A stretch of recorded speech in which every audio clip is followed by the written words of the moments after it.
Welcome to a Leading Conversations Classic podcast. We've searched through our early episodes to find some of the best just for you. If you've been with us from the beginning, you may have heard some of these. If you haven't, enjoy this classic episode.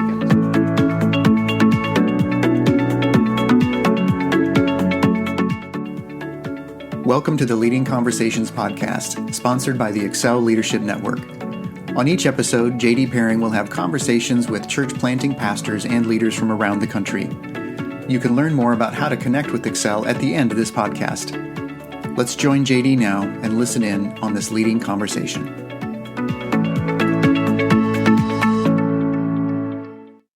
We are delighted to have Stu Streeter with us on our Excel Leadership podcast. I have known Stu for a long time. We go way back. He's always just been an amazing, energetic, highly effective leader. He has several ministry jobs, a bunch of kids, does a ton of stuff, and I'm so excited to have Stu with us here. So, Stu, welcome in. Hey, it's good to be here. Thanks, JD. And likewise, you are one of my heroes, and I admire you greatly. Increasingly so with each passing year, in fact. Well, that's mutual. Hey, Stu, I know a lot about your church planting journey, but I don't know, how did you come to Christ and even think about getting involved in ministry in the first place? Yeah, I grew up in a pretty evangelical church environment in the midst of the church growth movement of the 80s, big church. Kind of one of those kids that was always at church, didn't ever really think anything of it. Went through some pretty tumultuous teenage years. Parents went through a pretty ugly divorce, which is sort of a redundant statement, and questioned a lot of things about God's goodness and life of the church. But it was a youth pastor who cornered me at one point, I'll never forget, on the shores of Whiskeytown Lake in Redding, California, while I was waiting to go out on a ski boat, and he interrupted my ski session, and he cornered me and said, "Man, you're an angry kid. I imagine what your life would be like if Jesus got a hold of you. Would you like to hang out and shoot pool on Fridays?" And so he and I would meet every Friday from there on for years and years. And Friday, 3 p.m., we would meet at the local pool hall, and we would shoot pool, and we would listen to music and talk about life and Jesus. And that flipped the script and really ignited me for a desire to follow Jesus and ultimately to get engaged in church ministry. Wow. I got to know you not terribly long after that. You came to our brand new church plant as a college student. It was obvious there was incredible leadership gifts in you. And then you went and were a youth pastor, and the youth group got bigger than the church. And I had hounded you about planting a church. And then you did something that I think may not be true anymore, but you started on what was for many years the worst possible day to launch a church. It probably still is if you launch in that, in that sort of way. But yeah, we had our first public gathering on Father's Day, 2009, June 21st. I'll never forget. Father's Day, 2009, in a little theater building, not a movie theater, but like a little theater where they do plays on Sutter Street in Folsom, California, a tiny little space. And the rest is kind of history from there. We've helped a bunch of planters and helped plant 10 churches so far. We've got a church planter in residence with us now who will plant in Montrose, Colorado later this year. So that'll be number 11. And it's been a great journey. I steal one of your lines, JD, all the time. I usually give you credit for it, that we've gotten enough things right that we can be helpful to people. And we've gotten enough things wrong that they might actually listen to us. So that's some version of your quote, because we've made a lot of mistakes. But you've had your hand in a lot of church plants, and then taken. I know it wasn't a strategic move to plant on that day. It was just kind of what was dropped in your lap at the time. But you survived that, and I was wondering. There's a friend of mine down in San Diego who was ready to launch I think it was last March 29, the Sunday, right when everything got closed down. And he had thousands and thousands of dollars worth of flyers and stuff that really just became, recycling. But I want to talk just a little bit about your sabbatical. Well, let's back up and talk about, not only were you doing the church planting thing, but you were working with your denomination leading the church planting thing. So you're bivocational, 2 ministry jobs, both full-time. How did you manage that? Well, there's 2 sides of the coin. There's the side that goes out on a podcast, and then there's the side, that we talk about later in the night. Both are true, by the way. One's not untrue. Some of it is I'm just a guy who runs pretty fast, and I do have a wiring to have a number of plates spinning at one time. That has its benefits, but it also has its dark side. So I don't say that. I hope it doesn't feel braggadocious. It's just, some of it just is the wiring. Some of it is 2 ministry jobs probably lend themselves a bit more seamlessly than running an insurance agency and planting a church. That's its own bag of cats, I suspect. And that world, I don't know. I lead church planting for North American Baptist Conference of Churches. We've got about 200 churches in the U.S. and 200 churches in Canada. And then obviously mission work around the world. And I lead the church planting leg of that journey. So.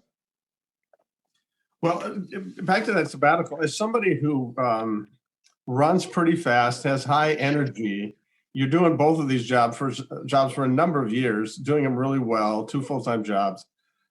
What made you think about sabbatical, slowing down? And my 2 questions are, how did you pull that off? How'd you make it happen? And how did it go? Those are my 2 questions. Yeah. Well, I think there has been a fairly traditional plan among evangelical churches for decades that we don't talk much about in church planting circles anymore, which was essentially try and get a 3-month sabbatical every 7 years. We've got Bible verses for about half of that, and the other half is just kind of this arbitrary 3-month thing. I think anywhere you start is probably a good thing. I would say for most of us in ministry, it never really occurs to us to take a sabbatical until we're either absolutely fried or we do something so foolish, a sabbatical is forced. And then sabbatical is the nice term we give to, being benched or, being out of the game. Let me interrupt you there. So would you suggest to church planters that this is something they ought to think about? Yeah, I think right. As you were talking, I just realized that's not something, it's something that's happens in the church world and sometimes on church staffs or denominations, but we don't talk about it in the church planting world. Yeah, I think there should be a regular rhythm of sabbatical. We're wired for this. Just like we have a regular rhythm for Sabbath, we ought to have a regular rhythm for retreat, and we ought to have a regular rhythm for sabbatical. Now, I often tell guys, don't mess around with sabbatical until you've gotten the discipline of Sabbath. They come from the same word, by the way. And I don't want to get all Greek and Hebrew on us, but if you can't on a regular basis take every week to have a regular Sabbath rest and practice that, you're probably not going to behave real well in sabbatical, and it may end up not being worth its while. So, the best way to get to a sabbatical is to learn to practice Sabbath regularly. But yes, 100%, I think we should get a sabbatical on our calendar regularly.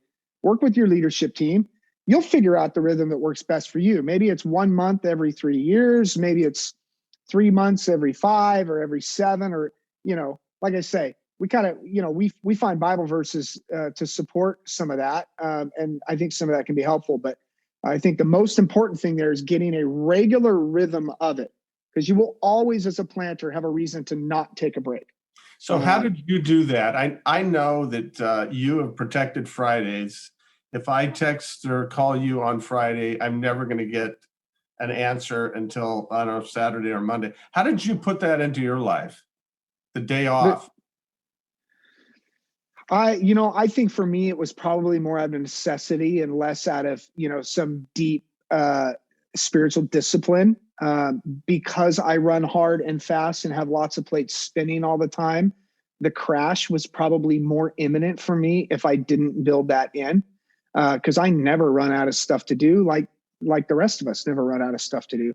But you're right. Fridays, I turn my phone off. I don't open the lid of a laptop. I take a break from the normal work. And I play and I rest, and I enjoy yard work at my house. So I do some yard work. I have lunch with my wife. It's Sabbath. And so when we began to talk about the sabbatical, that felt like a fairly natural discussion. And the way we did that is we got to work as a leadership team, saying, okay, what things are going to get dropped and need a staff or a leader or a volunteer to pick up. And, it required for us almost a year of planning to make that happen. That might not be the case everywhere.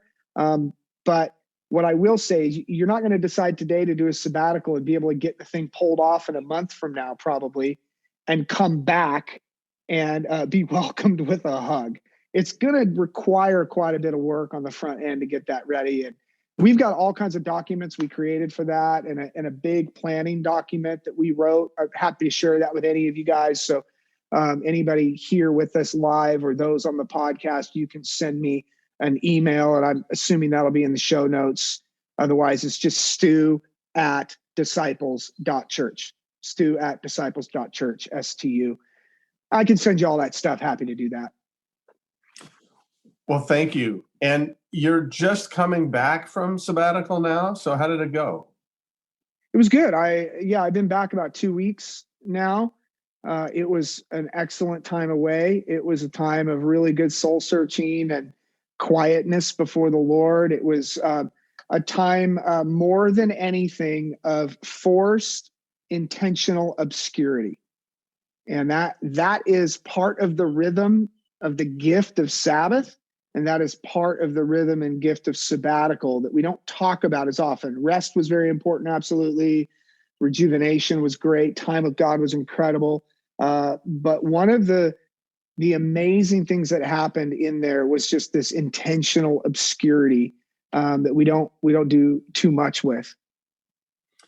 I want to press into the obscurity, but before I do that, what did you do for 3 months? What did Stu Streeter do for 3 months without 17 plates spinning? Just like, what was your daily thing? I slept every day. I slept at least 9 hours. There were a lot of days I slept 10 hours. And there was a time in my life when I was a 4-hour-a-night guy, somewhat proudly, which is shameful now to know I used to do that. These days I sleep 6 to 7 hours a night usually, but on sabbatical, I slept 9 or 10 hours every single day. I didn't set an alarm for 3 months. I want the rest of you to imagine a world where you don't have an alarm waking you up. That was amazing. I'm a cyclist, and so I rode my bike every single day and just enjoyed that. If I felt like riding a long way, I rode a long way. And if I felt like riding a short distance, I rode down to the local coffee shop, and I sat at the coffee shop and I drank coffee for a couple hours and read, and then leisurely rode home, and I cooked dinner for my family. I mean, it was really, really wonderful. I'm not much of a journaler, but I worked, probably the one thing I worked hard, two things I worked really hard at, was I tried to journal every day something, just kind of get down on paper what was stirring inside of me, what was bubbling up, where my thoughts were racing off to. And then I left social media altogether as part of my intentional stepping into obscurity. Worked really hard to say, I have no public voice for the next 3 months, and there is nobody out there clamoring to hear what Stu has to say. And that was a really important thing for me to do. But yeah, and 3 months went like that. I mean, it went really, really fast. Wow. Talk about the dichotomy there of obscurity and isolation. Yeah, this one is huge. And let me say from the outset, I've got notes on this. If you want the notes on this, I'll send those to Alan. So you'll see those in the show notes below. And those of you live can certainly email me and I'll send you all of the notes on this. But 2020 had a pretty isolating effect on a lot of us, if not all of us. And as church leaders, the ground that we either lost in 2020 or the opportunities that came to us as a result of what happened in 2020, I think can really stir up some ambition in all of us as pioneering leaders. And ambition and isolation have a really symbiotic relationship with each other in my experience. So I'm pretty convinced that feeding that ambition that is in us now in early 2021 to either gain back the ground we lost or capitalize on opportunities can actually lead us into greater depths of isolation than we already felt in 2020. So let me say this from the outset, something really obvious. You have a soul and your soul matters. And Jesus famously said, what good is it to gain the whole world, but to lose your soul? And the truth is, most of ministry life rewards the neglect of the leader's soul. Sometimes, in fact, ministry requires that you neglect or isolate your soul. There are so many traumas coming at us on a daily basis as ministry leaders that if we were to slow down and attend to each of those traumas, we'd never get anything done. And so the ministry life at times actually requires that we put those traumas in a cute little box and wrap it up and set it aside, because we're walking out of one meeting into another meeting and we can't bring that trauma with us. So, like a bank robber walking out of a bank robbery with a suitcase full of cash in broad daylight and getting into a getaway car calmly and driving away like nothing ever happened. This is kind of how we live in ministry. And we're robbing our souls, and the church actually becomes the getaway car. There's actually no better place to hide sometimes a shrinking soul than in the middle of church, in all the frenetic activity that the church provides and requires of us. And then you get burned, or you get betrayed, or you get ignored, or you get gossiped about a few times as the pastor, and this tendency is to become a ghost outside the pulpit or the staff meeting. And you kind of carefully insulate your life, and you create friends outside of the church. You show up to meetings and you're kind of not really fully present because you can't give yourself away. And yet obscurity is really different from that isolation. Obscurity rests in the security of who I am in Christ and who I am not in some pecking order. Obscurity is to be authentically known, if even only by a few, rather than being falsely known by a big mass of people.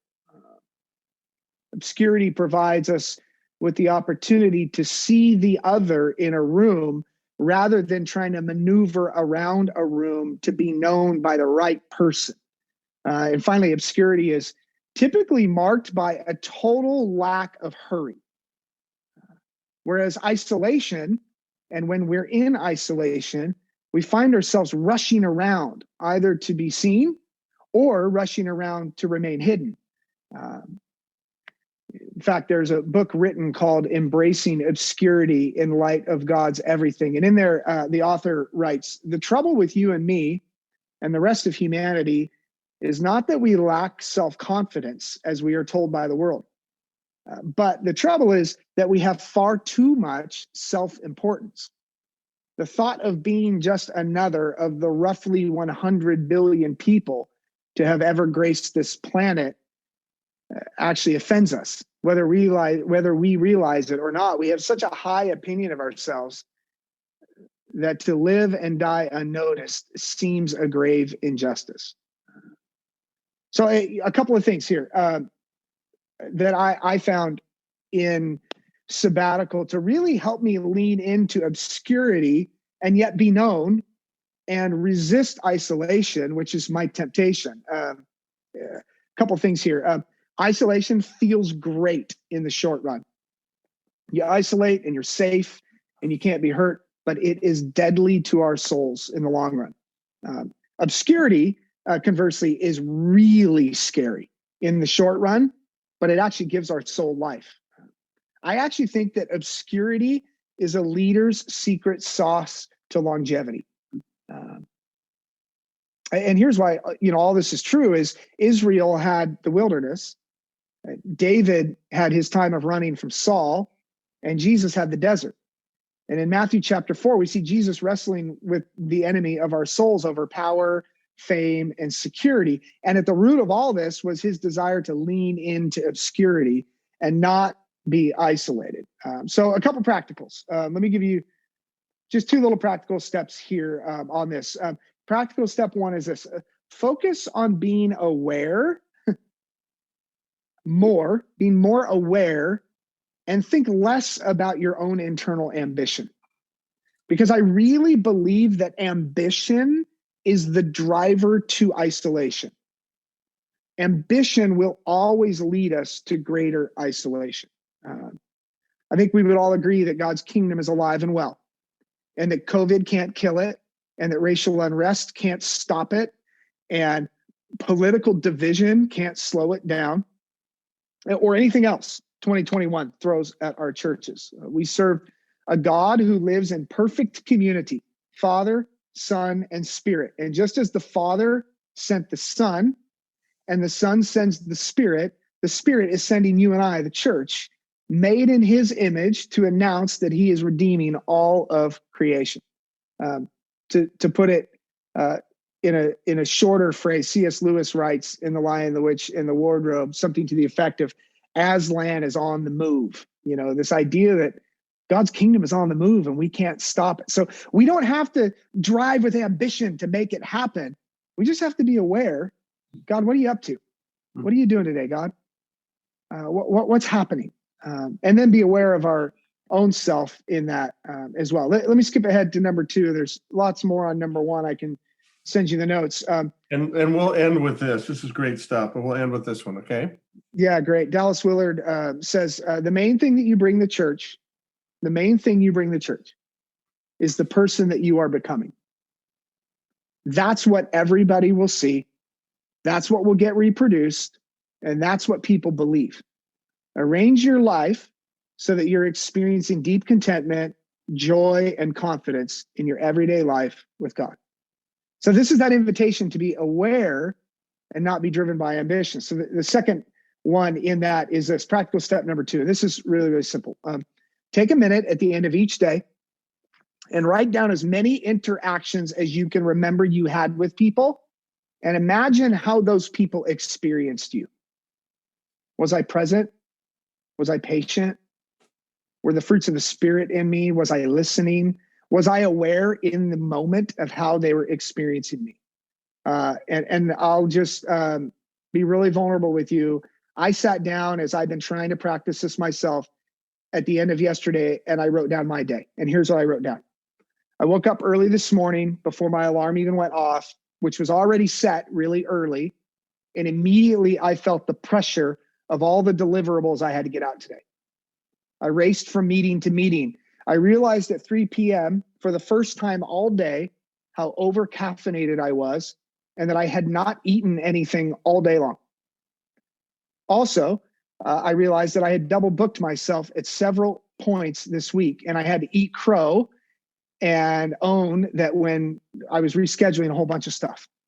I raced home edgy, sent off a couple of emails that had to be rewritten twice before I could send them because I was so aggressive in the first draft.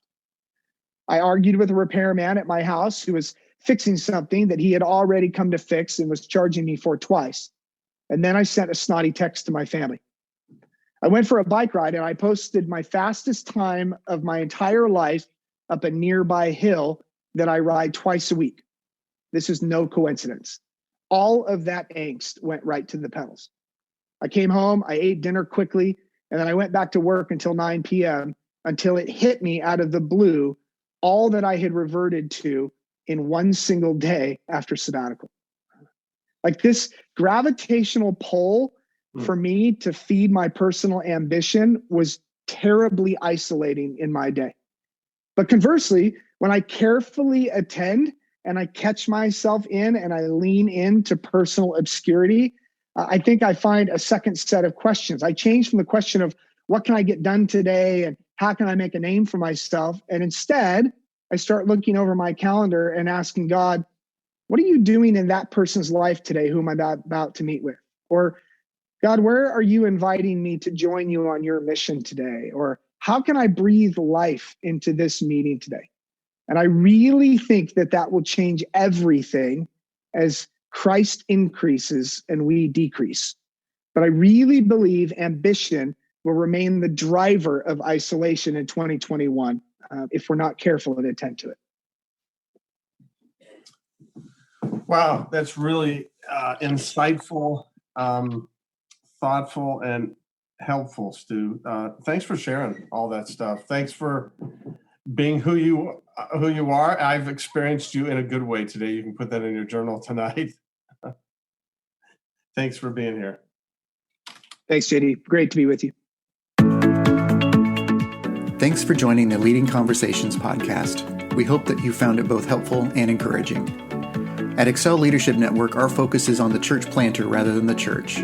If you'd like to find out more about us, visit our webpage at excelnetwork.org. Don't forget to subscribe to this podcast so you don't miss any future episodes. See you next time with another Leading Conversation.